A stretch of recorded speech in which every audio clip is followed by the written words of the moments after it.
today we have Amandeep with us. So Amandeep is doing his MBA degree from York University.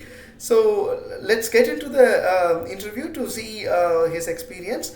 And those who have not yet subscribed the channel, please feel free to subscribe the channel for the Stumble Meet videos, where the channel we will be covering more on the higher education. Thank you. Thanks Amandeep for joining today. Thanks, Venkatesh. It's a great opportunity.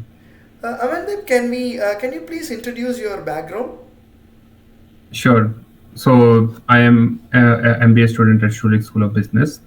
Before coming to Schulich, I worked as an equity research analyst at CRISIL Limited for over 5 years.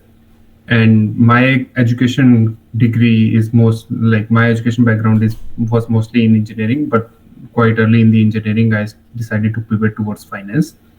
Having worked in finance for 5 years, I also got an opportunity to pursue CFA, and got a CFA charter holder back in 2019. Over the past 5 years, I worked on different deals like initial public offering, and also more towards like covering the public equities. So we had a coverage of about 60 billion euros, and we used to give the recommendation report on that front. Coming to Schulich was more of my personal decision because I wanted to grow out of finance, specifically finance specialization, and go towards more strategy and other diverse skill that business education provides. And so, like, here I am with the at Schulich pursuing that particular thing. Right. So, how did this experience played the role in getting you the seat? Are all the people are from finance background in your class? Or all the people are finance background? Or how does this experience distinct you from others in terms of getting the seat, Amandeep? Sure. I believe MBA colleges keep their cohort diverse, and because of that particular reason, they are very selective in choosing people from different industries, even from arts, media background, and non-profit background. So we have a host lot of different people from different industries. So that gives us a good mix of people that we can work from.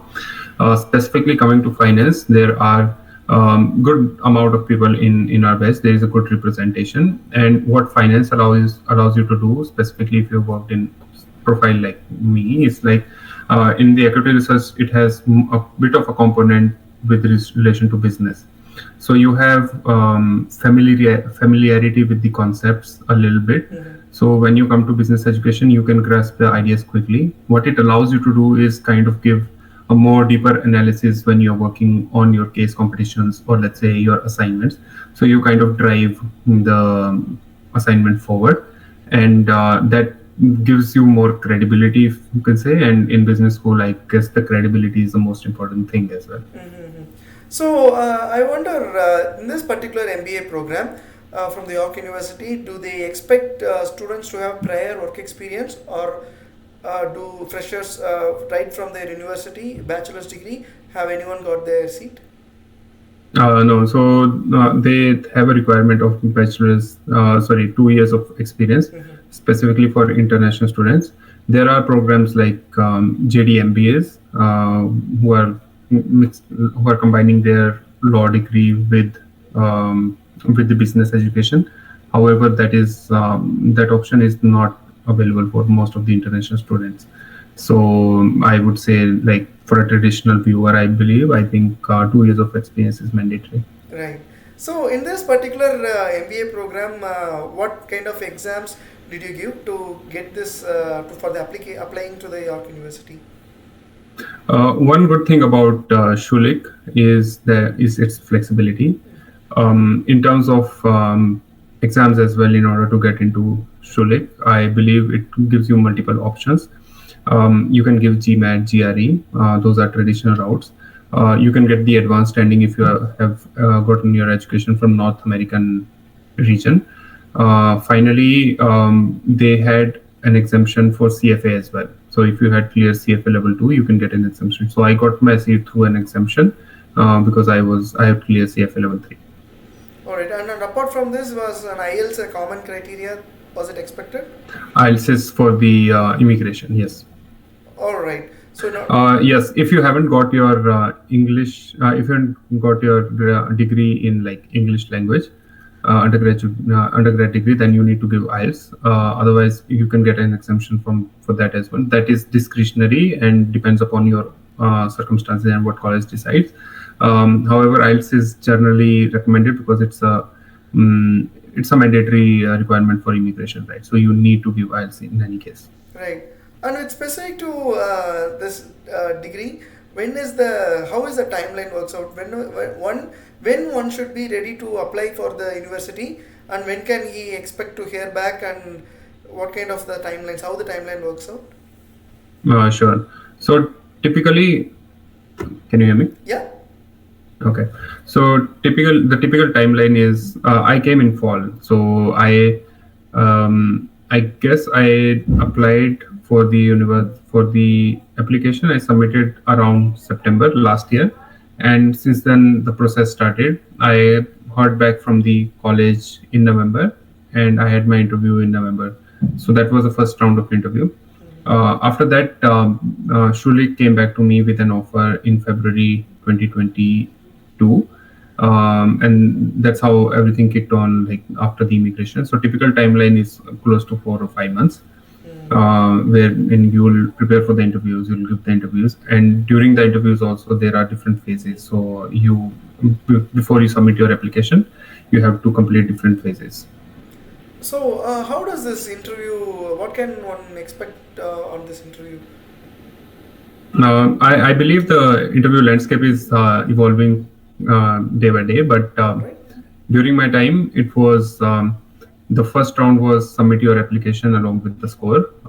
You can submit with an exemption as well. The second part is actually giving a small interview, which is Kira interview. So those are like 1 minute extempore questions. So you only have like 1 or 2 minutes to submit the responses. And finally, the third round is with one of the person from Schulich itself. So it's a sort of a virtual or in-person interview. Right. When you say the second round interview, they will ask questions and you have to write some responses in 1 to 2 minutes in the online. So it's an online AI enabled, I guess. Not sure if it is AI enabled, but it's also it's digital completely. So there is no human interaction. So these are like pre-decided questions that they need to ask from the applicants. So it's more like how do you respond if you are put on a stage, right? So those questions are like 1 or 2 minutes. It's more like to check your comprehension skills and how good you are. So in terms of speaking. Were they from finance background or general knowledge, current affairs? How do they, from which background do the questions come? They are more like behavioral questions. It could be any question ranging from those are not typical related to industry, but could be any situation. Let's say if you're put in a situation, what would you do? Yeah. Right. So how much does this degree cost, and are there any scholarship given by the university? Sure. So the current cost of the degree for 2024 batch is $109,000 Canadian dollars. There are number of scholarship. One option is like if you want to decrease your education cost, you can also opt in for MBA in India. It's an amazing course as well, taught by really good professors like Professor Ashwin Joshi. So you can study for like 8 months in India and then come to Kiel campus in Toronto in next year April or May when you start your internship. So you save around $10,000 from that. But then there are different host of scholarships for different representative groups as well. And also, if you have a startup, let's say, if you have a startup idea, you get funding or let's say scholarship as well. Right. All right. Can you explain more on the first scholarship that you were saying? You study from India and partly study from India, and for that a Canadian professor will fund you. Is that what I heard correctly? It's not a funding program or a scholarship. It's that they give you an option to stay in India for the first 8 months of your study because it's a 16 months program, excluding internship. So with internship, it becomes 20 months program. So the first 8 months you will be in India at Hyderabad campus. You'll have same professors. So our professors kind of go back and forth between Hyderabad campus and in Kiel. So they also teach there. So you save on living cost in Canada, and also that you are given a discount of like $10,000. All right. So can you please say us about this Hyderabad campus? What is it? Is it a satellite campus or what is it? Hyderabad. What is it operating from Hyderabad? Can you please give some information on that? So not sure about the campus per se. However, what I can speak about is that the the group over there is a little bit smaller, so you get like maybe you get more time with the professors. Also, the fact that those are like taught by a really good professor, like Professor Ashwin Joshi, who is like the head for this particular program. And also, you are given the equal opportunity when you come to Kiel campus to in terms of your visa and immigration as well. So, but in order to get more detailed answer, I think you should reach out to someone who has studied from India Hyderabad campus. Right, right. So Yeah. you spoke about the internship briefly. So how is the internship process works out, and generally students go to what kind of industries from the campus? So it depends upon their previous background and their future aspirations. However, the internship program is more dependent upon your own skill of like networking and reaching out to people and being able to demonstrate your abilities given the role. We have resources at Schulich and our career Center for Career Design (CCD). So they help you tailor your resume and give you resources according to the particular sector. And we have a lot of networking events that are hosted within the university, so that you can reach out or meet new people again over and over again, and also build your network overall. So more or so, there is no campus placement. However, what happens here is you need a network in order to get a job. So you need to go out and reach out to as many people as you can. However, the resources in order to achieve that, we have those at Schulich, and also we have good courses that specifically are designed to improve your these soft skills related to job search, right? So those are really handy given the different environment in Canada as compared to India. Right, right.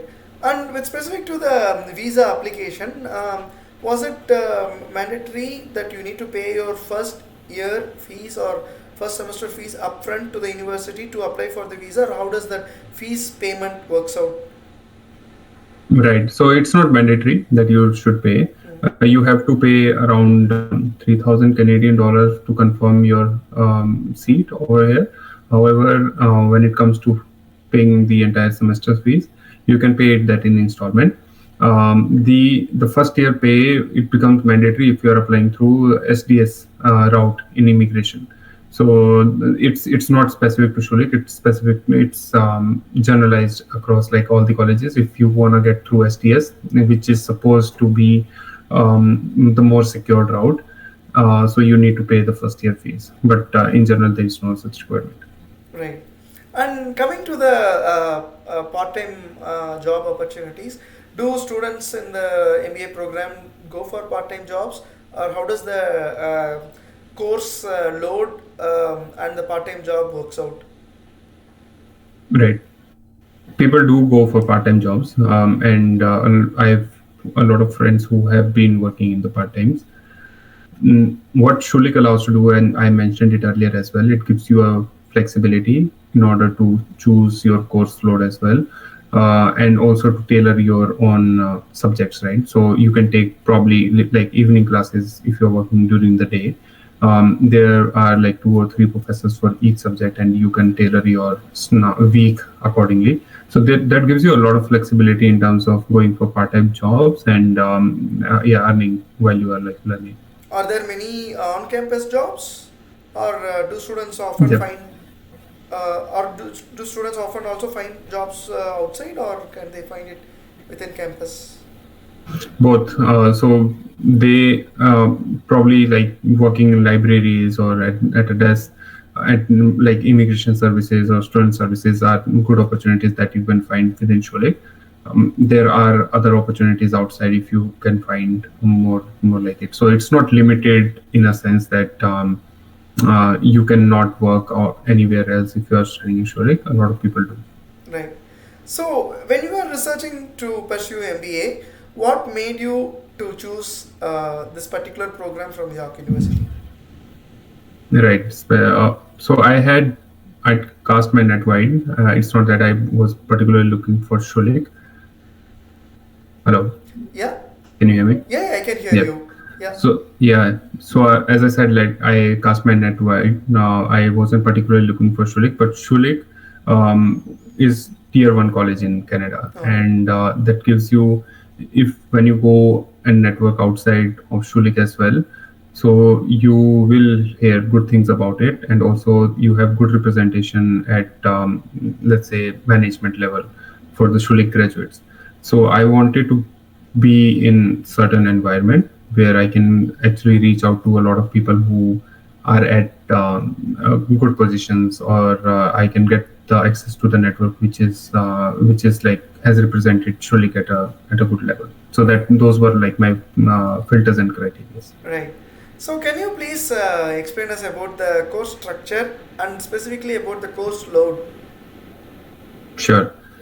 So course structure is usually 3 to 18 credits. So each subject has 3 credits. So you can like, sorry, 9 to 18 credits. So you can take like 3 to 6 subjects in a term. Um, so usual structure is 5 courses. That means 15 credits. And in the first term, all of the courses are mandatory. It starts with really good courses like skills for leadership and financial accounting. So those courses are like really good organization behavior. In terms of course or load, it starts with more academic learning, but over the time, assignments and case competitions are in the mix, and at the same time, you are searching for the internship and managing everything on your own here, right?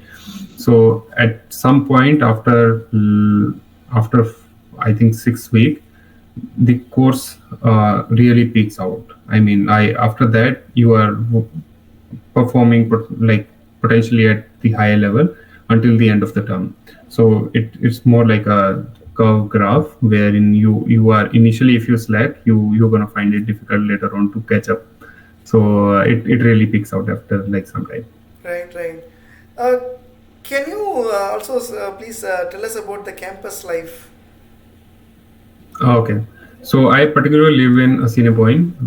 So there are different units in for accommodation: Assiniboine, Passy, Quad, Atkinson.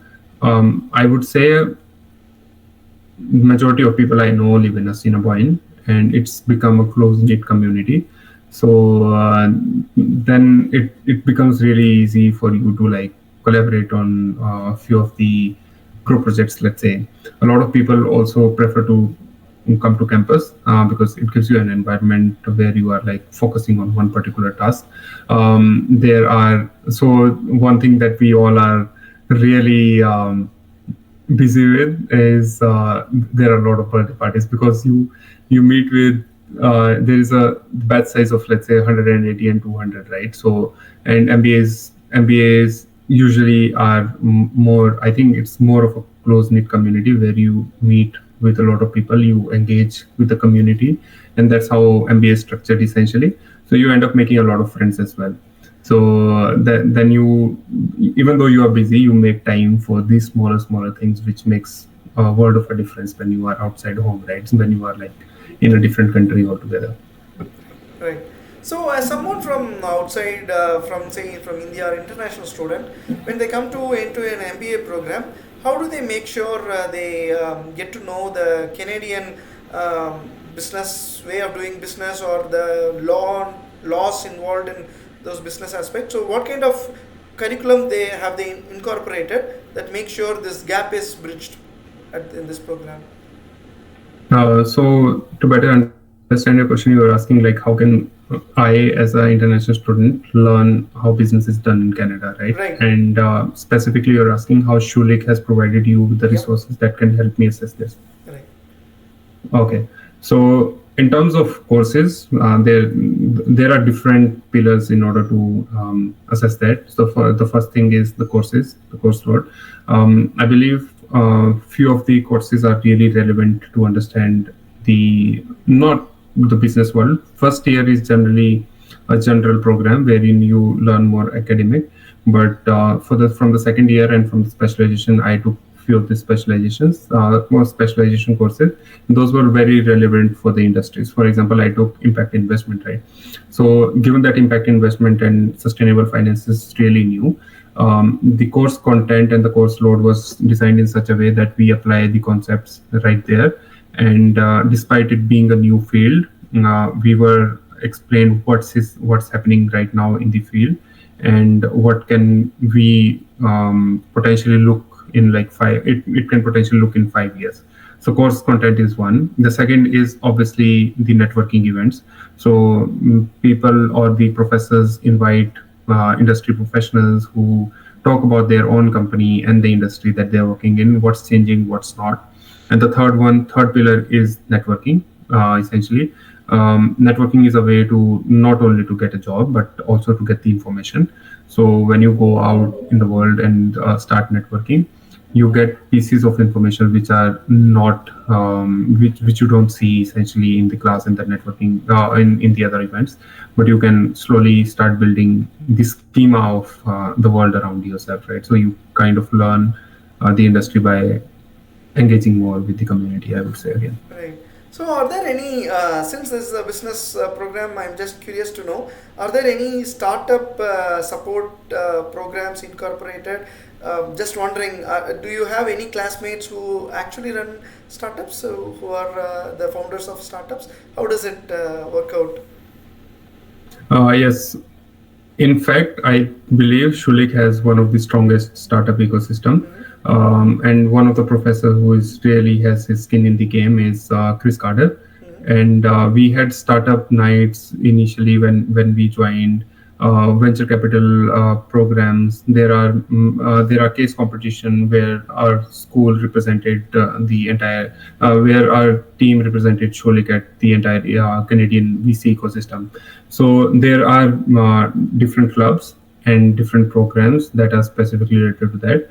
However, my engagement with the startup community has been a little low because I was more focused on finance. But there is definitely a really good focus on the startup ecosystem, and those I would say the figures in or the characters in that particular segment in actually are really influential. So and from there you can like make a deduction of like how powerful it would be in Chulik. Right. So, can you also say, tell us about the expense that one can expect in a month? How much one should be expecting on the expense? Sure. I believe like living costs are personal. So, however, the least you can go here is around if you're staying in, let's say, 2 BHK, and if you're sharing, your cost comes around 750 Canadian dollars without like you don't have to pay for hydro and electricity.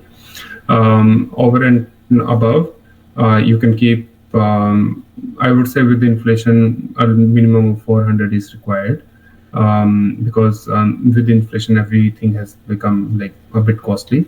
So that comes around 1100 to 1200 Canadian dollars in a month. Right. So, great, Amandeep. So, is there anything specific you would like to share with our viewers? Regarding Schulich. Anything from your experience, what one can expect? Is there something that you would love people to do before they come abroad for this program or something of that sort? Right. So I remember the feeling that I had before I was coming to Schulich, and it's more of a personal one because there is a bit of a disconnect in terms of like how MBA is perceived in the world. More so that MBA is not required is a statement that's floated around, and I would say it. So the first thing that that is told to us is like everything should be seen in the context, and context is something like God. So I would say that for those who don't believe in it, is I think they are right as well. Those who believe in it are also right. It depends upon what you want to get out of it. And someone said to me, and it has been passed along, that MBA is what you make out of it. So personally, for me, I've become I was in a very specialized field, but now I see diverse fields interacting together. I can understand my own strength, and that gives me a confidence when I go and pitch an idea. I can be more confident in terms of pitching an idea, and that is something that MBA will give you, which is priceless, because I don't think that any other program provides you with that kind of intensity. You'll be stuck in your day-to-day assignments or assignments, but over the time when you work through those case competitions, you understand what your strengths essentially are and how actually you can use value. And that is such a powerful thing, because when you go outside, you can communicate really well on about your own strength, and you can be very sharp in terms of like which opportunities are right for you, which are not. And that is a skill that I believe takes you to the next level, and potentially becoming a better leader. Right, awesome. So I just thought of asking this one more question as well. So I know that people who plan to go abroad for doing MBA, they will give GMAT exams. So is that exam also taken into consideration? I know that you told there are a lot of options, and one can also try to get a leverage. But I'm just curious to know, is it taken into Uh, consideration? So I'm sorry if I made you believe that like the options are available for like everyone equally. Hmm. So I believe majority of the people enter into MBA through GMAT and GRE, Right. and typically most of the people enter from GMAT then GRE. The answer is that the most of the people come through the GMAT route, and it's given a lot of importance. And I believe scholarships are also dependent on good. A component of scholarship is also a good GMAT score. So I don't want to discount the fact that given that you have multiple options to get in, GMAT still remains GMAT and GRE still remains valid or like important exam. Right. And I assume that you also told that people with a lot of startup background too have. So when you're preparing SOP, what were your thought process in preparing the SOP for the university? Yeah, sure. I believe for every SOP and your resume, it should be tailored for that specific particular job, or let's say the application that you are putting your foot into. And you want to be as much. Um, Hello. Yeah, can hear you. Okay. Yeah. So my goal in order when I was writing an SOP for Schulich was to demonstrate that I've worked in this specific sector, and in order to and outline clearly that I want to and going into end up going into this specific sector. So that gives them a clarity that you have a story, and stories are really important when you demonstrate your own specific intentions and aspirations, and you need to back that story with some data, given that you have, like, let's say you have worked in some specific industry, you have a certain specification and education background. So those three things or those three elements remain very important. So number one is like the overall story of like where you are, where you want to get into, and how does MBA fit in that overall picture. And you need to demonstrate that with specific data, because you don't want to run into generalities. You want to be very specific about it. Right. And are there any specific employer who loves to hire the York University students from finance? Is there any employer who where usually students get most of the students end up finding the job a big employer or anything of that sort?